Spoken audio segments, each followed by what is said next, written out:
No último dia 7 de setembro de 2020, o presidente Jair Bolsonaro fez um pronunciamento em cadeia de rádio e TV. E eu gostaria de assisti-lo agora com vocês e fazer alguns comentários. Boa noite. Bom, o primeiro destaque a ser feito é que o Bolsonaro, evidentemente, não é o autor do texto. Além de algumas referências históricas bem pontuais, ele também utiliza de forma adequada as regências verbais.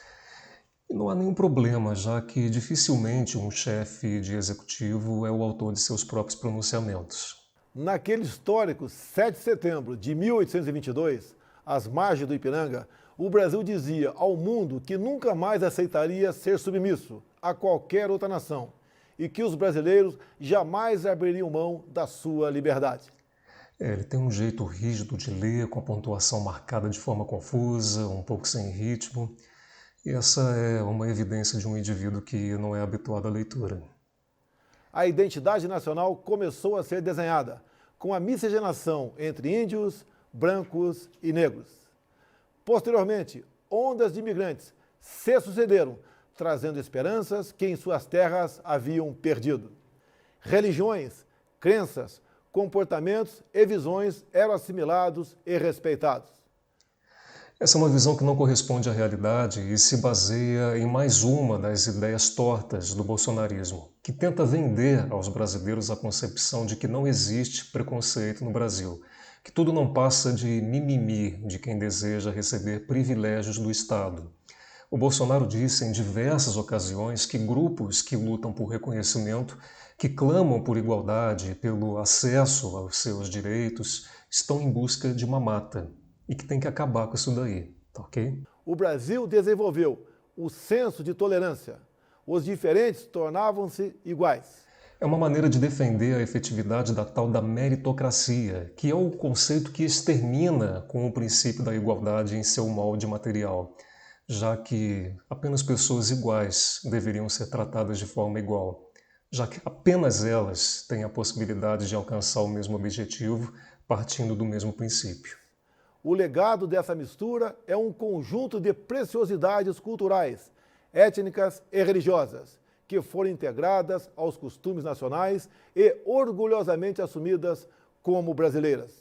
O Bolsonaro também é ligado à igreja evangélica, então essa fantasia de que crenças são respeitadas no Brasil é muito conveniente para os grupos religiosos que o apoiam. Ele procura pintar um cenário de paz que nós temos como projeto e vínhamos caminhando a passos bem morosos para um dia alcançar, mas para ele ela já chegou. Só os negros, os homossexuais, índios, quilombolas e tantos outros é que não perceberam. Que bom que ele avisou então.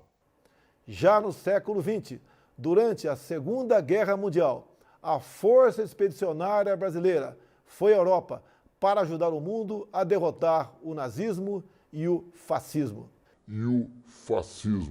É interessante o modo marcadamente jocoso ao se referir ao fascismo, já que ele vem sendo acusado, e não sem razão, de ser um representante dos ideais fascistas no Brasil. Nos anos 60, quando a sombra do comunismo nos ameaçou, milhões de brasileiros identificados com os anseios nacionais de preservação das instituições democráticas foram às ruas contra um país tomado pela radicalização ideológica, greves, desordem social e corrupção generalizada. Vejam vocês que, para o Bolsonaro, o fato de haver greves não é um sinal de que existem insatisfações que devem ser discutidas e sanadas em benefício do trabalhador. Para ele, se as greves existiam, ela era a causa, não uma consequência. E a menção a elas nesse pronunciamento, de forma que parece aleatória, tem o único objetivo de contribuir para a formação ou o reforço, mesmo que de forma inconsciente, de uma ideia de rejeição às greves. Não deixa de ser um ataque velado ao ex-presidente Lula, que se notabilizou como líder da greve dos metalúrgicos do ABC Paulista. Bom, primeiro há um claro contrassenso entre a ideia de democracia, que o Bolsonaro jura defender, e a exaltação de um regime que adotou a tortura e o assassinato como políticas estatais.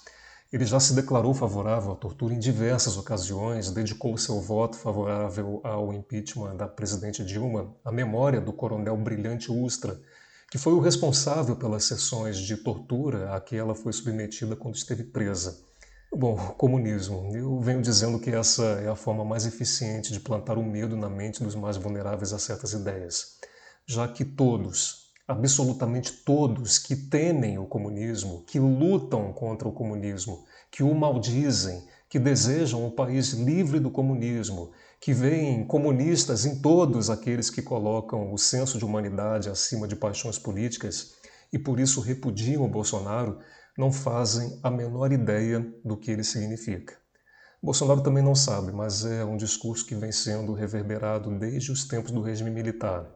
No momento em que celebramos esta data tão especial, reitero, como presidente da República, meu amor à pátria e meu compromisso com a Constituição e com a preservação da soberania, democracia e liberdade, valores dos quais nosso país jamais abrirá mão. Bolsonaro é o tipo de político que joga para a torcida, para quem é fácil se vender como um democrata. Uma parcela considerável de sua militância, que também se diz a favor da democracia, não sabe bem quais requisitos devem ser cumpridos para que um Estado se apresente como uma democracia. Ou seja, se o bolsonarismo é composto por quem defende a decretação de um regime militar, que alguns chamam de regime militar constitucional, e também por quem se diz favorável à democracia, a verdade é que ambos os grupos defendem a mesma coisa, com a diferença de que os que defendem a democracia ainda acreditam que Bolsonaro é mesmo um democrata, ou alguém que honra a Constituição quando manda jornalista calar a boca, ou faz uso das estruturas do Estado para perseguir opositores ou para proteger os próprios filhos. A independência do Brasil merece ser comemorada hoje, nos nossos lares e em nossos corações. A independência nos deu a liberdade para decidir nossos destinos e a usamos para escolher a democracia. Formamos um povo que acredita poder fazer melhor. Somos uma nação temente a Deus, que respeita a família e que ama a sua pátria. Orgulho de ser brasileiro. Uma nação não pode ser temente a Deus, porque uma crença é algo pessoal e cabe a cada indivíduo, que deve ter a liberdade de assumir a religiosidade que mais lhe fizer bem, ou mesmo não assumir nenhuma. Quando ele diz que nós formamos uma nação temente a Deus, ele se opõe à própria Constituição Federal e encerra um pronunciamento contradizendo tudo o que disse.